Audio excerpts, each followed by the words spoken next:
Hey guys, Josiah here with Aesthetyx Fitness. In today's video, I'm going to be talking about how to dress well for guys who lift. Alright, so before I get started with today's video, make sure you hit that subscribe button down below and click the little bell icon. That way every time I come out with a new video, you guys are getting notified, not missing out on any great new content. Also, if you feel like it, hit that like button down below, it really helps me out.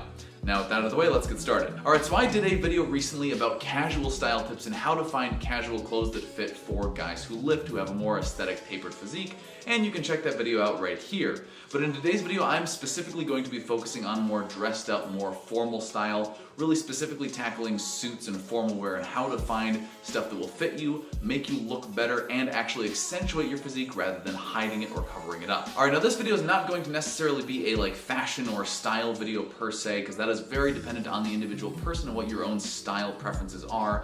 It's also not going to be like a brand video where I'm hawking specific brands that you should buy or saying, look for this construction-wise, not this, because that could be a whole other video in of itself. And the topic I really wanted to cover specifically in today's video is how do you find a suit that fits, what should you look for when buying one, and what should you know to do and not to do when dressing more formally, because a lot of guys don't have a lot of experience in that area, and I want to help you out and show you how you can use a suit and more formal dressing up to both fit the occasion and actually accentuate your own aesthetic physique and make you look better than you do naturally. So the first and most important thing I want to cover is fit. Fit is everything when it comes to clothes in general, and especially when it comes to things like suits, tuxedos, and formal wear. The reason for this is that the entire shape of you is going to be defined by the fit of your clothes. So you want to make sure that when you're buying a suit, or like I said, any clothing item, that you make sure that you get something that fits you.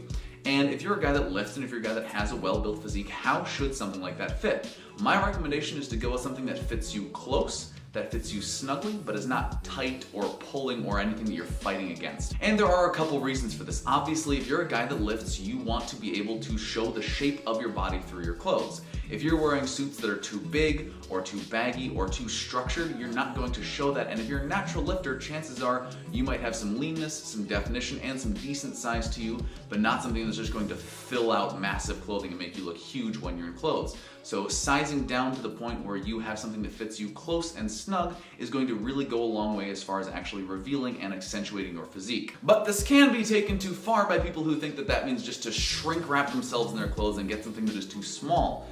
That is not a good idea, because you're going to be fighting against it, your clothes will not last as long, you will be uncomfortable, and it's just going to make you look awkward like you were a big sausage stuffed into too small of a casing. So I'm going to keep it pretty basic, and that is make sure that whatever suit you buy fits you in the shoulders. This means that the edge of the shoulder of the suit itself lines up exactly with the edge of your natural shoulder. The reason for this is that you cannot alter the shoulders of a suit unless you pay like crazy money for alterations. But if you get a suit that fits you well in the shoulders and chest region, chances are you can tailor most everything else about the jacket to make it fit you. So just make sure that when you buy a suit, those fit perfectly. Another note, if you're a guy that lifts, if you're a guy that has a tapered physique, go for a slim fit or an athletic fit when buying suits. Oftentimes, sort of department store brands will offer both a classic fit and a slim fit in the same suit.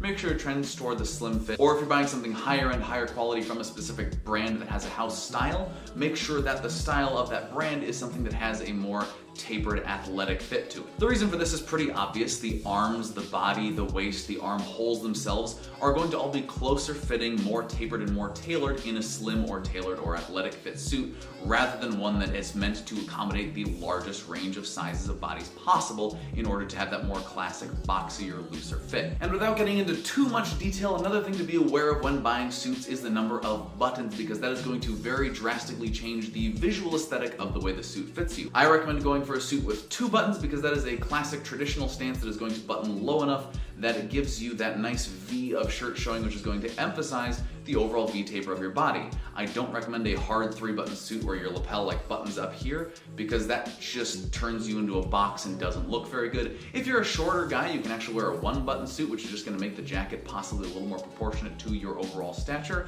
But for most people, whether you're tall, medium height, or even a little on the shorter side, I recommend going with a 2-button suit so that you get that V accentuating effect of the jacket. And in that same vein, there's been a trend recently of moving the button stance, where the suit jacket actually buttons higher and higher and higher up the jacket. And this was really big in like 2010 and 11 and is finally starting to go away.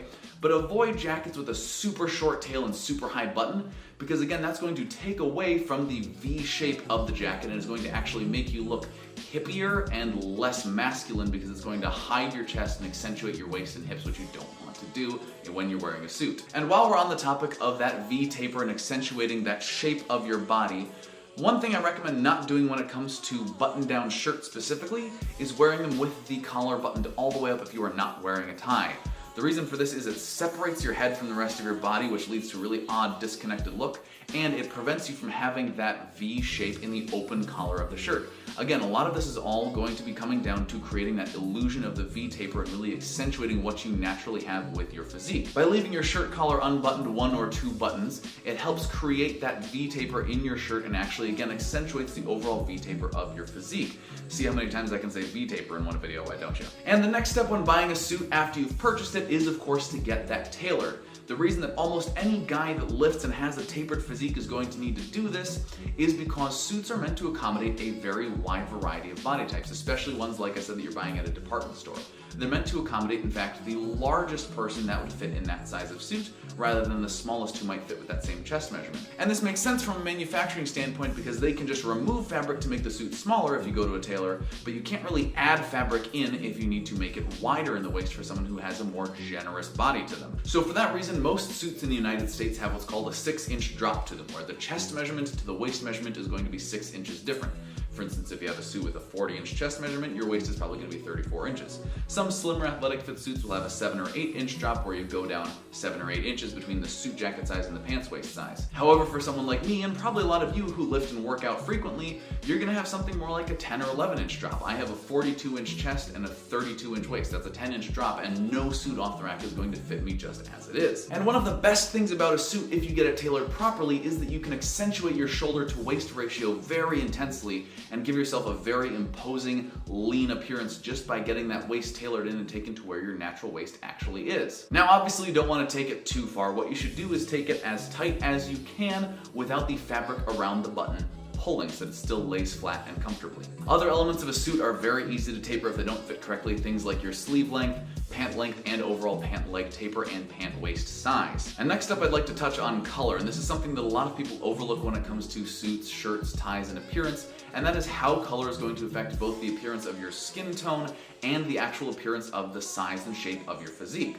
When you're buying a suit, I recommend if you're buying a first suit that you get either a dark navy or a charcoal. That's because these can go with almost any color, they complement most skin tones, and they're sort of right in the middle range of that formality scale where you can wear them a lot. Because if you're spending like $300-400 on a suit, you want to be able to wear it a lot and not just have it sitting in your closet because you can't find an occasion to wear it. But in addition to that, color actually serves a practical purpose in that you can use it to further the illusions we were talking about earlier of giving yourself a better looking physique than you actually have. One of the primary ways of doing this is playing with dark versus light colors. For those of you that don't know, blacks and dark colors like that are going to have a minimizing appearance of your physique. So if you're a person that's overweight, wearing darker colors is going to help actually slim you down. However, a lot of people don't cover the opposite end of that, which is if you're a hard gainer, if you're a person that has very low body mass, if you're a person who's slim, skinny, or maybe has some muscle definition but not a lot of actual mass on them, wearing black is actually going to make you look skinnier and flatter. It's going to reduce any separation and definition that you do have because it's such a dark, minimizing color. Conversely, if you wear light colors like whites, light blues, greens, and grays, you'll be able to actually make yourself look bigger because they add visual mass to the person wearing them, and they actually add visual definition to the shape of the person wearing them as well. Now, on that note, I do not recommend that you buy a white or a black suit. Those both have very, very limited versatility and very, very limited usefulness to you, and chances are would wash out your skin tone as well. I recommend sticking to navies, grays, especially for a first suit, and then you can kind of experiment and go from there. And one last little point while we're on the topic of color is make sure you are wearing colors that flatter your skin tone. I personally have a more pale pink red tinged skin tone, so colors like reds and pinks are just going to accentuate that more and not look good on me at all and make me look pale and flushed at the same time, which is not a look that I'd like to go for. So instead I wear blues, grays, and occasionally greens because that is much more flattering to my skin tone and helps kind of neutralize the colors. If you're curious about that, go and look up like a color wheel for skin tone pairing so you can really know what colors are going to go best with your own individual skin tone. And really quick, I'd like to just cover a couple style mistakes that I see lots of guys making because it can be daunting when you first get into more formal style and wearing suits as far as what you should and shouldn't do to make yourself look best. So I'm going to cover a couple things really quickly. I already talked about the whole buttoning the top shirt collar button when you're not wearing a tie. Definitely don't do that. It's not going to help you out at all. Similarly, don't button the bottom button of your suit jacket unless it is a one-button suit jacket. So basically, if you have a two-button suit, never, ever, ever, ever, ever, ever button that bottom button. The reason is that the suit is not meant to have that bottom button buttoned. And if you do button it, you are going to reduce your mobility, make it look like you don't know what you're doing, and make yourself look hippier and less tapered. What's more, since the suit is not meant to button that way, chances are you're also going to get really awkward pulling of the fabric of the suit jacket, and it is not going to lay right and just look really messy. Another thing when it comes to suits, make sure your sleeve length is correct. Make sure that you can see that 1/4 to 1/2 inch of shirt sleeve underneath your suit jacket sleeve when you have your jacket and your shirt on. You don't want your suit jacket sleeves to be so long that you can't see your shirt cuff, and conversely, you don't want them so short that you can see your entire shirt cuff.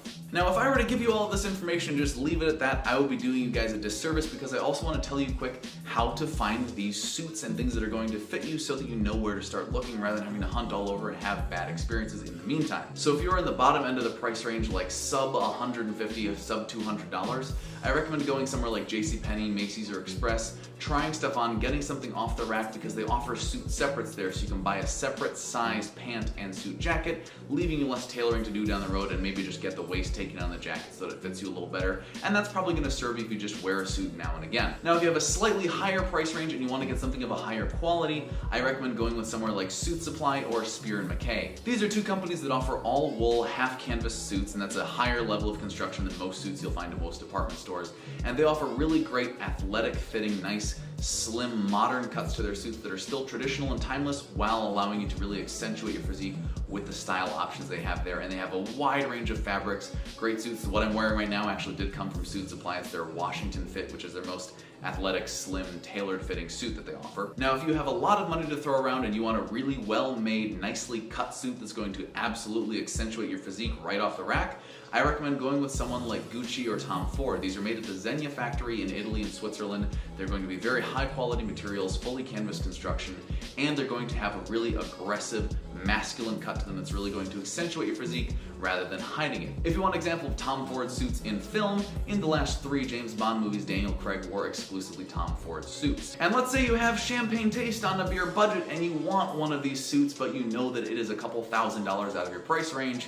Check eBay. I have gotten so many suits from eBay because I know my own measurements and I know my sizes, that if I look for a higher end suit on eBay, the depreciation on these things is crazy. You can find a suit that's 2-3 years old, very lightly worn, and still looks brand new, and it'll be like 80% off the original retail cost of the item. And this allows you to play around with higher end brands, better fitting, better constructed suits that will still last you 10-15 years because they're constructed well, and give you more interesting cuts, fabrics, and greater overall comfort because of the better materials used in their construction. Alright guys, if you are still here, thank you for sticking with me through this video. I know it was a long one. Also, make sure to check out my last video because in that I announced a Gymshark giveaway of a $25 gift card, so you should check that out so you can qualify for that, and make sure to see who is announced as the winner on Monday's episode. But anyways guys, if you enjoyed the video, make sure to leave a like down below, and of course subscribe to my channel because I have new content coming out all the time.